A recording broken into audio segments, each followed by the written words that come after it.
Bismillahirrahmanirrahim. Bismillahirrahmanirrahim. Assalamualaikum warahmatullahi wabarakatuh. Alhamdulillahi rabbil alamin. Wassalatu wassalamu ala nabiyyina wa sayyidina Muhammadin wa ala alihi wa sahbihi wa dhurriyyatihi wa ummatihi ila yaumiddin wa ba'd. Saudara-saudariku dimanapun berada, semoga pagi hari ini kita semua tanpa kecuali mendapatkan kemuliaan di sisi Allah Subhanahu wa taala dengan segala kebaikan hidup yang kita terima, dengan segala ujian hidup yang kita jalani. Semoga seluruhnya mengantarkan keberadaan kita dalam ridha dan cinta Allah Subhanahu wa taala. Teman-teman, sebelum kita melanjutkan atau bahkan memulai kajian kita di pagi hari ini setelah ada di jeda subuh, dan semoga Allah berkahi pertemuan ini, kita tentunya turut mendoakan dan membersamai saudara-saudari kita dimanapun berada yang diuji oleh Allah Subhanahu wa taala. Seperti telah diketahui dan menyebar juga berita, khususnya di daerah sekitaran Jabodetabek, bahkan di Bekasi pada khususnya, keadaannya tidak seperti biasa, diliputi oleh berbagai macam keadaan yang tidak mudah, dari banjir yang mungkin sebagian teman-teman sudah menyimak. Untuk itu saya menghimbau dan mengajak kepada seluruh kita semua tanpa kecuali, tentu di berbagai tempat secara umumnya, agar kita saling mensupport. Support bisa dilakukan yang jauh dengan doa, yang dekat bisa saling melengkapi, bersinergi, yang ada ke lapangan supaya bisa saling membantu. Dan insya Allah kita juga sampai tadi malam, bahkan sampai ba'da subuh tadi. Oleh karena itu kita memulai agak tidak disebut terlambat, mungkin agak ada jeda karena kita berkoordinasi apa yang kira di lapangan masyarakat membutuhkan dan bisa kemudian diatasi, sehingga dengan itu kita bisa saling meringankan, dan semoga dengan itu diridhai oleh Allah Subhanahu wa taala. Tentunya tidak mudah untuk mengatakan sabar, tapi sabar bukan sesuatu yang harus dikatakan, tapi secara otomatis kita jalani, karena setiap orang juga punya ujiannya, setiap orang punya cobaannya, yang dengan itulah kemudian Allah mengangkat derajat kita semuanya. Ini yang pertama, teman-teman. Yang kedua, insya Allah kita akan coba di setiap kajian subuh, tepatnya ba'da subuh, dan insya Allah di hari ini ke esok agak akan mulai tertib untuk kajian-kajian. Di ba'da subuh kita akan membahas turunan-turunan dari bab Kitabus Shaum, ketentuan tentang puasa yang terdapat dalam Sahih Al-Bukhari. Jadi di Sahih Al-Bukhari ada 97 topik, di topik ke-30 yaitu topik tentang puasa, Kitabus Shaum ada 69 subtopik. Jadi satu topik itu ada 69 sub, di 69 itu ada 121 hadis. Nah, dikumpulkan oleh Imam Al-Bukhari 121 hadis ini berdasarkan subtopik-subtopik yang ditunjukkan oleh Nabi sallallahu alaihi wasallam terkait dengan kegiatan Ramadan, baik secara personal, kemudian kehidupan di keluarga, komunal, atau kehidupan sosial, amalan-amalan apa saja, lengkap sebagai panduan Ramadan. Jadi kalau kita bisa selesaikan itu, dibaca pelan-pelan sesuai dengan topiknya, insya Allah akan lebih membantu kita dalam menunaikan puasa secara baik, setidaknya mendekati kepada apa yang Nabi sallallahu alaihi wasallam contohkan. Teman-teman, setelah kita memuji Allah, bersalawat pada Rasulullah SAW, dan mendoakan teman-teman kita biasakan itu dimanapun berada, sesuai dengan ujiannya. Semoga yang sakit disembuhkan oleh Allah, semoga yang sedang ada kesulitan dimudahkan oleh Allah, semoga yang ada hajat sepanjang baik dunia akhirat dikabulkan oleh Allah, dan semoga kita dijadikan sebagai umat yang bersaudara dalam kebaikan sampai kembali pada Allah Subhanahu wa taala. Bismillahirrahmanirrahim. Untuk hari ini kita akan mempelajari topik tentang perkara yang dapat menghancurkan amalan puasa.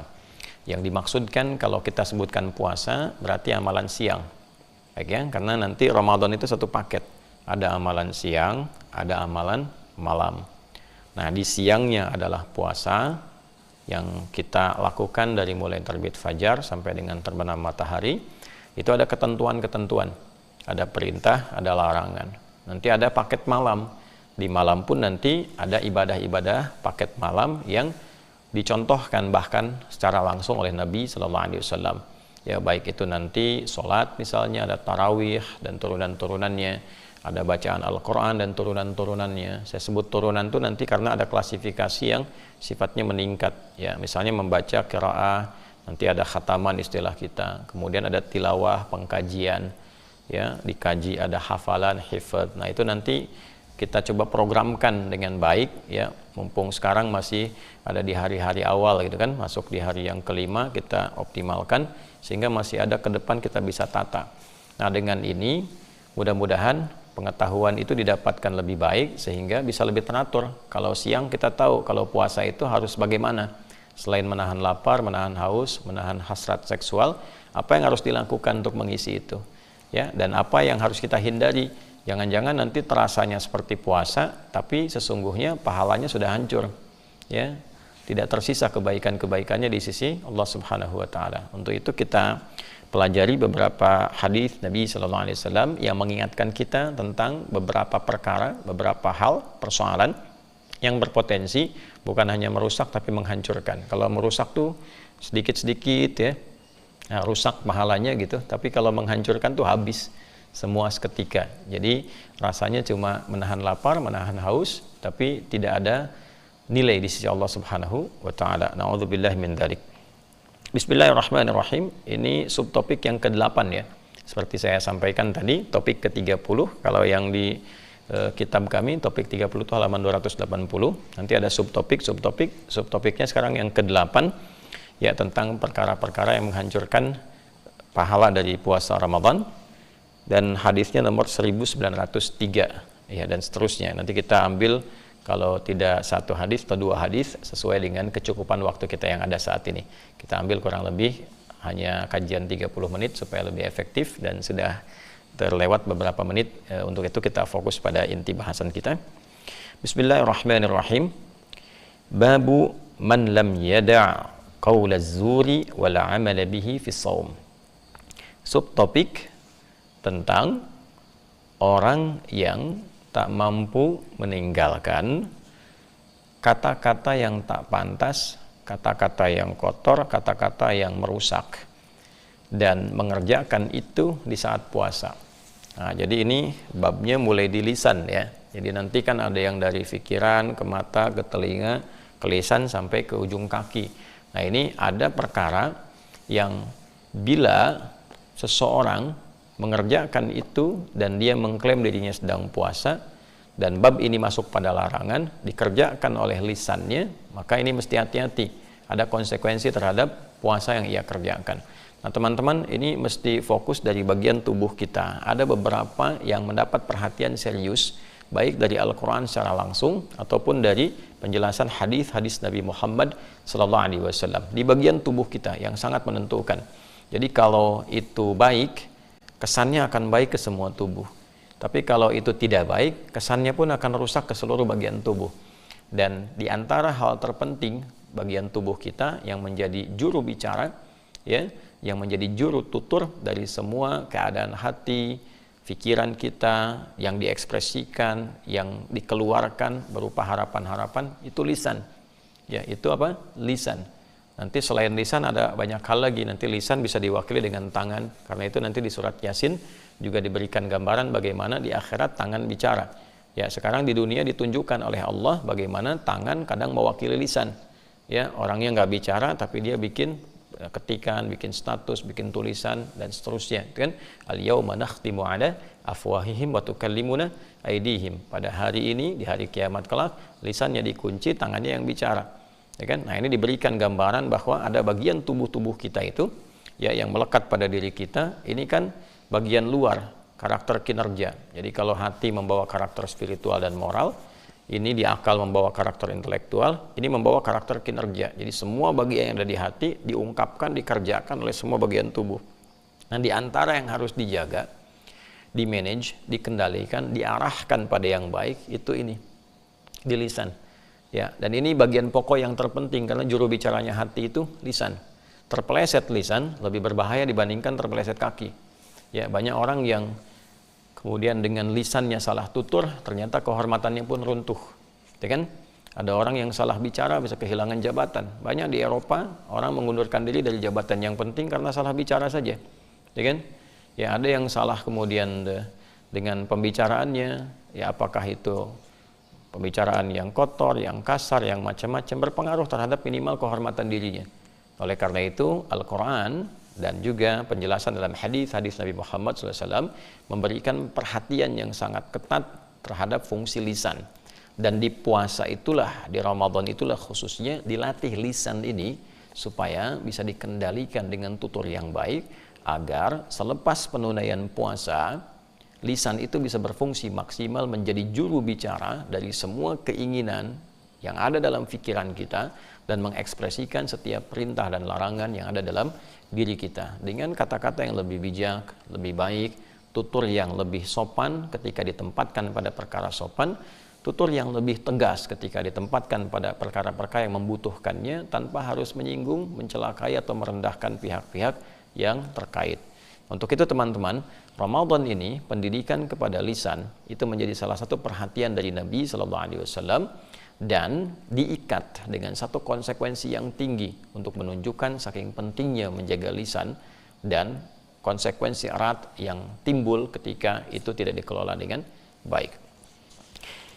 Bismillahirrahmanirrahim. Qala al-Imam al-Bukhari rahimahullahu taala, Imam Al-Bukhari pernah menyampaikan, kita lihat, haddatsana Adam ibnu Abi Iyas, haddatsana ibnu Abi Dhi'b, haddatsana Sa'id al-Maqbari an abihi an Abi Hurairah radhiyallahu taala anhu. Saya pernah menyampaikan bahwa di dalam Islam, alhamdulillah, seluruh informasi, ajaran, doktrin yang terkait dengan bimbingan keagamaan, bahkan keyakinan akidah dalam bertuhan, kemudian ibadah dalam mempraktekkan akidah itu, dan muamalah sebagai implementasi dalam ibadah itu, dalam konteks kehidupan sosial, akhlak sebagai penghiasnya, itu semua punya dasar-dasar referensi yang sangat ketat, yang bahkan tersambung kepada penutur asalnya.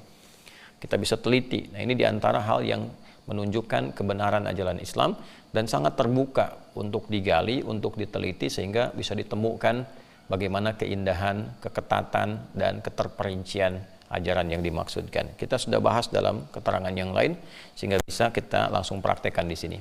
Imam Al-Bukhari menerima informasi hadis ini karena beliau tidak berjumpa dengan Nabi, harus dilacak dari siapa menerima informasi ini.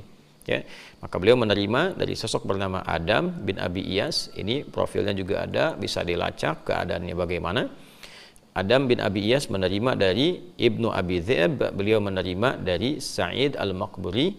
Sa'id al-Maqburi menerima dari bapaknya menerima dari sahabat Abu Hurairah radhiyallahu taala anhu, ya, Abdurrahman bin Sahr nama aslinya, radhiyallahu taala anhu. Nah, beliau menerima informasi ini dari Nabi sallallahu alaihi wasallam. Jadi itu jalur yang disebut dengan sanad, runtutan periwayat sampai ke Rasulullah sallallahu alaihi wasallam. Apa yang disampaikan oleh beliau sallallahu alaihi wasallam? Beliau bersabda, "Man lam yada' qaulaz zur." Ya kan? Siapapun yang tidak berupaya meninggalkan kata-kata yang kotor. Ya. Qaulaz zur itu kata-kata yang tak pantas untuk diucapkan, ya, bisa mengandung beberapa makna. Bisa yang sifatnya menyakiti, bisa yang sifatnya merendahkan kehormatan, ya, bisa yang sifatnya kotor dalam arti jorok, ya. Misal kata-kata yang menyakiti, keluar kata-kata yang memang bukan hanya tidak pantas, ya, tapi membuat orang lain sakit dengan kata-kata itu, ya, menghardik tanpa ada satu hal yang jelas, ya, dasar-dasar yang dibenarkan, ya, keluar cacian, keluar makian, ya, maka dari itu nanti ada beberapa hadis-hadis yang menyertai ini, fa in syatamahu aw qatalahu, gitu kan, apabila ada yang mencela, menghina, menghardik, mengajak berselisih, memerangi, ya, dan itu bab-bab yang terkait dengan qaulaz zur, kata-kata yang memang tidak pantas untuk diucapkan. Jadi Nabi ingin melatih kita, menunjukkan keindahan ajaran Islam, bahwa Islam itu jauh dari kata-kata yang merendahkan. Islam itu jauh dari kata-kata hardikan. Ya, Islam itu jauh dari kekasaran. Jadi orang masuk Islam itu pasti muncul hal-hal yang positif, yang baik. Kata-katanya terukur. Ya, jadi kalaupun harus keluar satu hal yang keras, sifatnya bukan keras, tapi ada ketegasan yang terukur. Ya, tidak disertai dengan sesuatu yang merendahkan, kan? Sesuatu yang menghinakan misalnya. Jadi poinnya bisa memanage lisan ini dengan baik, ya bisa diarahkan kepada hal yang positif, sehingga saat puasa itu menjadi perhatian yang sangat utama. Sekali lagi, karena lisan ini juru bicaranya hati dan pikiran. Keliru mengungkapkan ini, runtuh kehormatan. Kalau bukan kehormatan pribadi, kehormatan orang lain.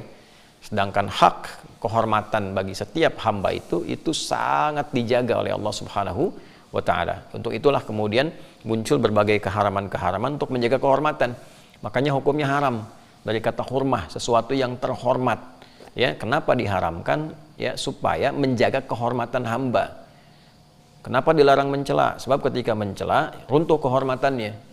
Kenapa dilarang menghina? Ketika menghina, ya runtuh kehormatan. Jadi hukum haram itu diturunkan supaya tidak hilang kehormatan.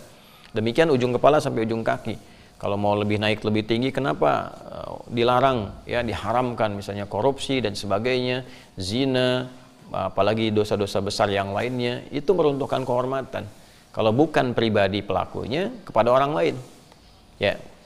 Nah, kemudian teman-teman, siapa yang tak mampu, dia meninggalkan hal-hal yang kotor di lisannya, yang tak pantas, ya, yang bisa merendahkan orang atau menghilangkan kehormatan, atau bahkan ya melahirkan syahwat dengan kata-kata yang jorok, gitu kan? Baik sifatnya itu dengan pornografi ataukah dengan porno aksi di lisannya, macam-macam hal-hal yang tak pantas dilakukan. Ya wal amala bihi, ya, dan dia praktekkan itu dalam keadaan dia mengklaim sedang puasa. Ya, dia berpuasa tapi tetap mengeluarkan statement-statement yang tidak pantas.